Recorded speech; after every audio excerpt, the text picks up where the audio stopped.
Paul, ganyan. Si kaibigan ko naman yun talaga. Wala pa yung PB team or ano, kasama na kami sa vlogging industry.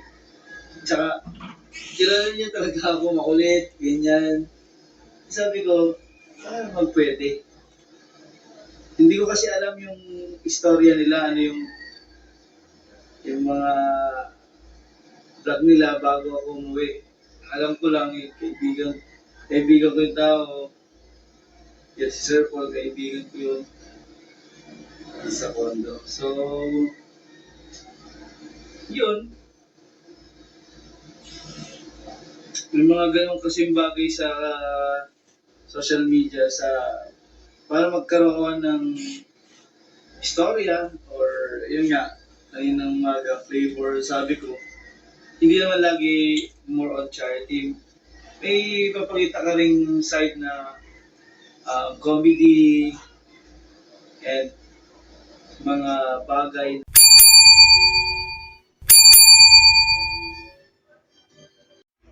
So, ayan, mga viewers ko. Kababayan ko dyan, mga kabayan ko dyan. Dito naman pa ako, Luzon, Visayas, Mindanao. Mga kabayan ko dyan, maging sa ibang bansa. Mga viewers ko, mga OFW, na alam kong yan ang libangan nyo yun, panonood ng mga upload video namin dito sa Pilipinas, lalo-lalo na sa mga hinahanga natin mga charity vlogger. Okay, shoutout ulit muna kay Pugo Bihero sa kanyang team. Ganon din kay Krishna, shoutout. At sa mga taga-Crispaw, mga Crispaw fanatic dyan, na mula noon hanggang ngayon, ay nakasuporta pa rin sa Crispaw. Okay?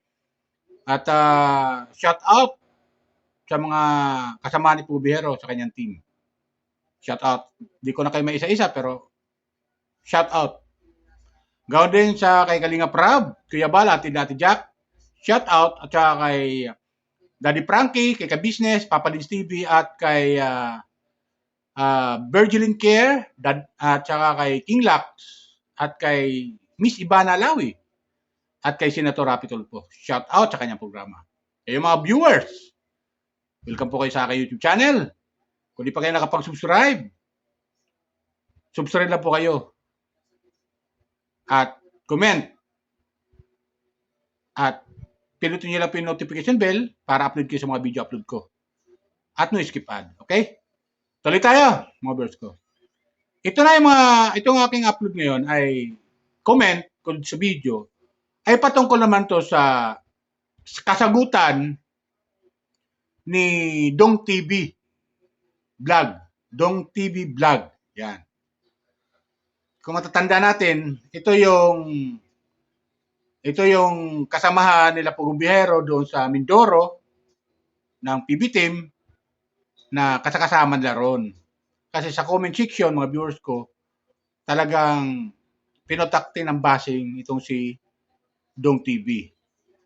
At tama yung sabi sa comment section na si Dong TV yung tinutukoy doon ni Pugong Bihero sa kanyang live na napagsabihan niya na at sinabi na wag nang uulitin, mga viewers ko. Ayun naman pala, mga viewers ko. Ang ginawa pala ni Dong TV ay nakipag-usap lang. That is normal, nakipag-usap si Dong TV dito kay Krishna. Kasi mga viewers ko, ayon kay Dong TV, na napanood kong kanyang upload video, ay yung pamagat na nakasagutan, sasagutin ko na mga tanong, mga ganon. Nagpaliwanag siya, mga viewers ko. Kasi may isa sa mga nag-comment na tagahanga niya, ibig sabihin, isa sa mga viewers niya na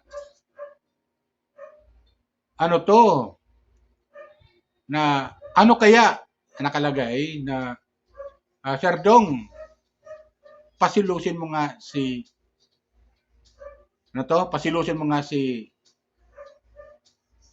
Sir Paul patungkol kay Krishna. So ginawa niya, mga viewers ko. Ito, gumawa ko ng video clip, mga viewers ko, doon sa kanyang upload video. Yun nga, pinaliwanag niya na wala naman. Ang napapag-usapan nila, kung nag-uusapan sila ni Krishna, yung napapag-usapan nila tungkol sa tato. Kasi si Chris na, di ba, may tato. Tapos si Dong TV, maraming tato. So, napag-usapan nila yun. Wala naman daw yung sinasabing close. As in, wala din naman sila close. So, nag-uusap lang sila patungkol doon sa tato, mga viewers ko. Yun lang ang mga bagay na yun. Siguro, napansin ng PB team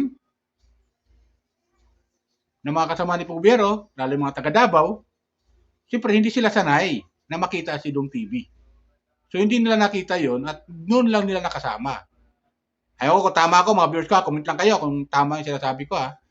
Na, kasi sa mga vlog ni Pubiero sa Davao, hindi naman kasama si Dong eh. Mabuti pa nga si Tots TV, pupunta ng Davao eh. Pero si Dong TV, ay hindi pupunta ng Davao na nakakasama nila. Ang alam natin, si Dong TV ay kasama ni Pubiero dati diyan sa Maynila. Nagsisimula pa lang si Pubiero sa mga sa pagbablog. Pero nung papunta na ng Davao, hindi nakasama si Dong TV. Mga viewers ko. Matagal na to si Dong TV na napapanood ko rin eh. Ngayon ko nga lang nalaman na si Dong TV ay kasama pala sa PB team dati. At magkaibigan sila ni Pubiero. Ito kumuha ko ng video clip doon sa paliwanag ni Dong TV. Sa pangyayari na yon kasi siya yung binabas. At ayon sa kanya, isa rin nasa dyan.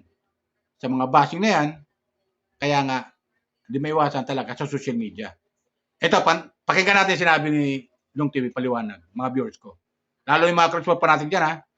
Subscribe lang po kayo ha. Yung mga hindi pa nakapag-subscribe mga viewers ko. Subscribe lang po kayo. Comment lang kayo kung ano masabi nyo dito sa paliwanag ni Dong TV. Panoorin natin. Yung po ay, wait, pakita ko muna sa inyo yung tanawin dito. Hila. So dito ako tumutuloy pagka galing ng ibang bansa dito sa Manila. Hindi tayo sanay mag-vlog ng ganito nga hawak yung cellphone. Yan. So, marami akong kwento, marami tayong sasabihin. Sinatawa na lang ako sa mga bash. Sanay kasi tayo dyan. Galing tayo dito sa Manila mag-vlog. Kaya mga bash, normal yan sa pag nasa social media ka. Kasi yan dapat sa tanggap mo, hindi ka gusto ng mga tao, hindi lahat gusto ka. So yun po. And yun kasi, ang unang mga days pa lang, meron nag-comment sa akin, yun po yung una noon, nag-comment doon na sabi, what if, yan, pagsilosin mo nga si Sir Paul, ganyan, si kaibigan ko naman yun talaga. Wala pa yung PB team or kasama na kami sa vlogging industry. Tsaka, kilala niya talaga ako, makulit, ganyan. Sabi ko, magpwede. Hindi ko kasi alam yung istorya nila, ano yung mga vlog nila bago ako umuwi. Alam ko lang, kaibigan ko yung tao. Yes, si Sir Paul, kaibigan ko yun sa condo. So, yun. May mga ganong kasing bagay sa social media para magkaroon ng istorya or yun nga, ayun ang mga flavor. Sabi ko, hindi naman lagi more on charity. May papakita ka ring side na comedy and mga bagay na mga teleserye, love team, ganyan. So hindi ko alam yung history nila na about sa teleserye na ganyan. So sabi ko, pwede naman kasi mahilig ako gumawa ng mga content na parang may laman, may parang topic na pag-uusapan. So, yun, um, naging close din kami dahil ako nakita niyo naman yung mga art ko sa katawan din niya, mga art. So mahilig din siya si Chris na sa yung mga usapan namin about sa mga ganito, ganyan. Ano mga meaning ng mga mga to. So, medyo naging close na naman, hindi naman yung super close kasi close talaga siya doon sa mga kasama nilang guy from Davao kasi pare-pareha sila ng language, walang language barrier. Ay kami hindi Tagalog to medyo hindi ko alam yung mga sinasabi nilang Bisaya. Although yung tatay ko ay Bisaya from so yun yung pagsisilosin parang galing yun sa isang commentator doon sa nakaisip ako ng ganun. And then, yun, naging medyo close lang. Wala naman talaga nangyari, parang lagi lang nag-uusap, parang napapansin nila na nag-uusap, ganyan, nagiging parang close kasi parang hindi sanay sila makita na gano'n kasi close si Crisado lang sa mga tindabaw. So yun sa akin naman yung about sa mga ito, usapan ng sa dato. Mga ganyan. Yun lang naman eh. Parang lumaki na yung siguro mga salitang mga dagdag. Pero wala, hindi nga kami magkakasama yan. Sila ang magkakasama kasi yun nga, dahil sa mga taga-Davao sila. Siyempre dun siya kasama lagi. Na-assistan ko lang siya yun pagka yung may vlog tapos bababa ng mga bangka. Siyempre mauuna si Sir Paul dahil siyempre siya yung mauuna dun sa mga magkikipag-meet sa mga tao. Ganyan. Tapos yung cameraman, dalawahan lang yung pwede sa bangka. So, siyempre si Sir Paul tapos yung cameraman niya, si Madam Rebecca, yun. Ganun kakataon lang. Turuan lang ng mga laging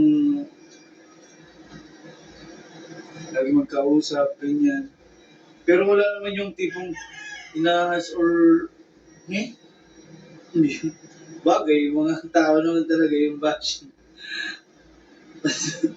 Yung mga gano'ng factor, wala yun. Ganun lang naman ang nangyari. Ano ang nangyari dun? Di ba?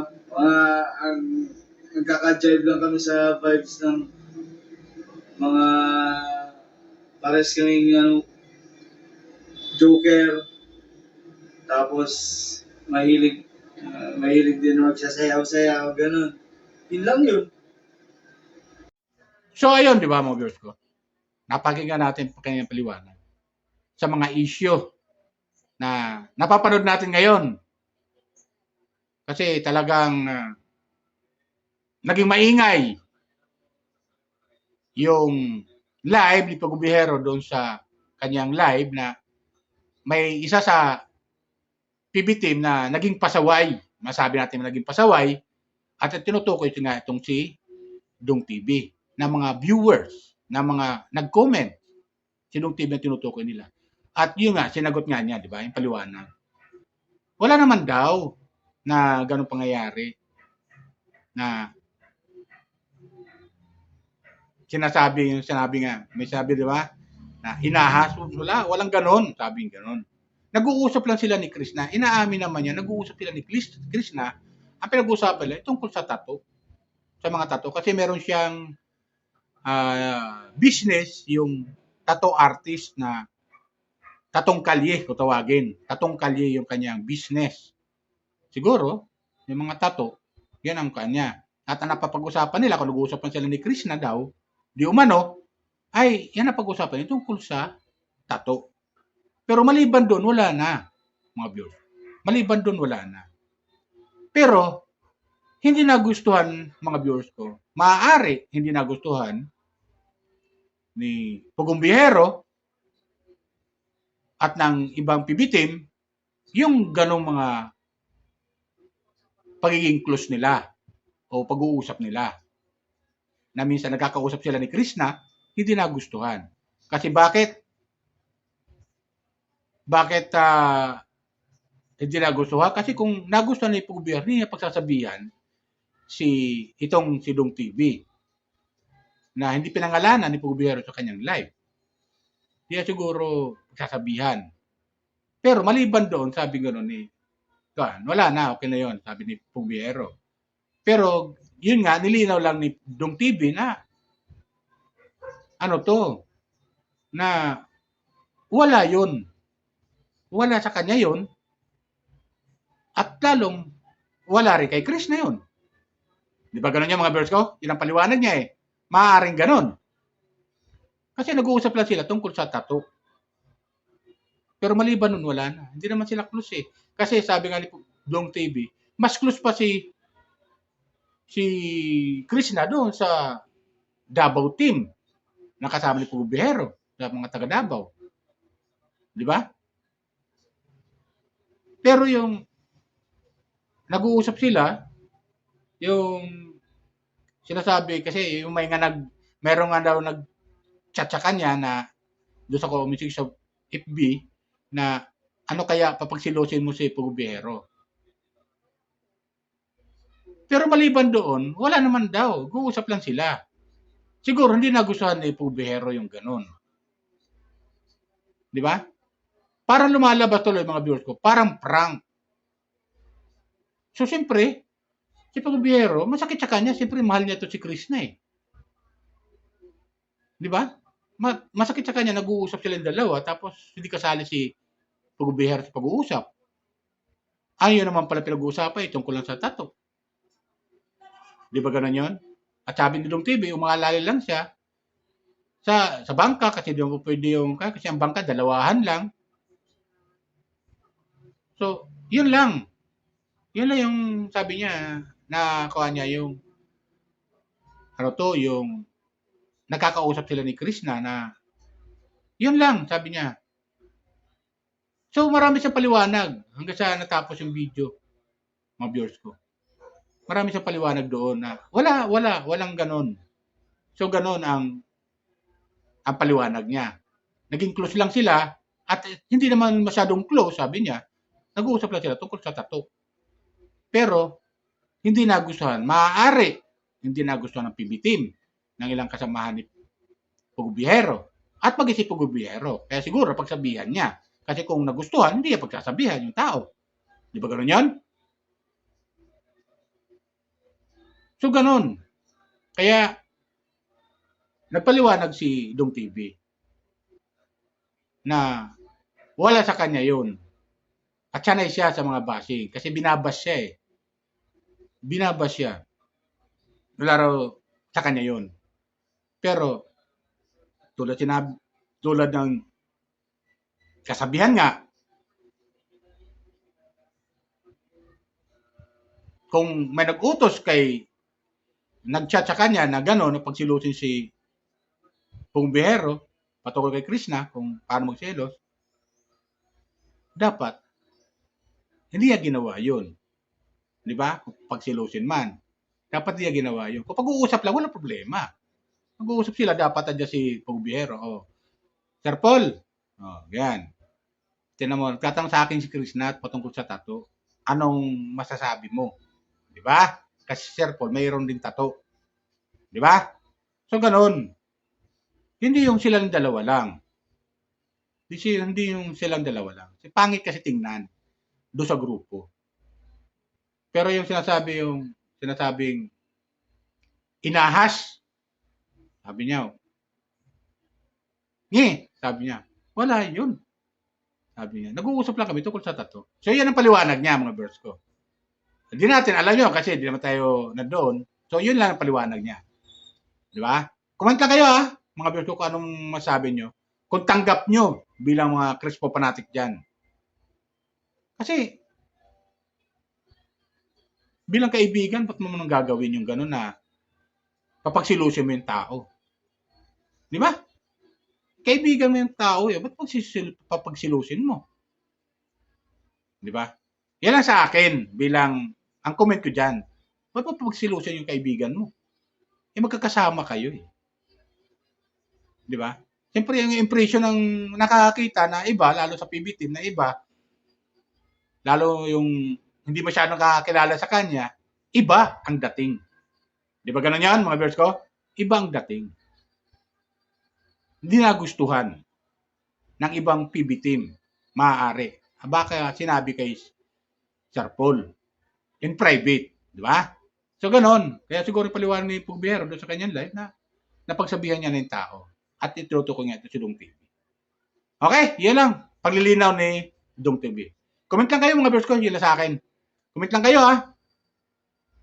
Kung ano masabi nyo kay Dong TV sa ginawa niya na may nagtsatsaga niya at gawin yung tsatsaka niya para doon kay Pugbero pagsilusin kay Krishna. Di ba ganun yan mga viewers ko?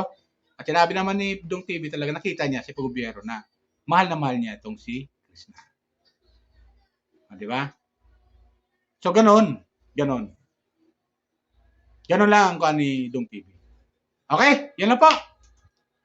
Shoutout ulit sa mga hinahangan ko charity vlogger ha. Kay Pugbero sa kanyang team. Shoutout kay Krishna. Yan. Lalo kay Krishna. At sa mga Chris Paul fanatic dyan, shoutout sa inyo. Welcome kayo sa aking YouTube channel. Don't forget, please subscribe, like, share, and comment. Okay? Yan lang po. Bye. Ingat po lagi. At kay Dong TV ha. Shoutout. Dong TV. Shoutout. Kumuha ko ng video clip doon sa upload video mo para magkaroon ako ng motivation patungkol sa paliwanag mo. Para yung mga tao naman nang babasa sa'yo, eh hindi naman bas. Di ba gano'n? Hindi ka na ibas nila. So yun lang. At pinaliwanag mo, wala palang gano'n na maliban doon sa usapan nyo na tungkol sa tattoo. Yun lang. Okay? Yun lang po. Bye. Ingat po lagi. Pagpalain po tayo ng pumikapal. Suportan natin ang PB team. Lahat ng kasama ni Pugbero sa PB team. Kasama na doon si Dong. Okay? Dong TV. Yun lang po. Bye. Ingat po lagi. Pagpalain po tayo ng pumikapal.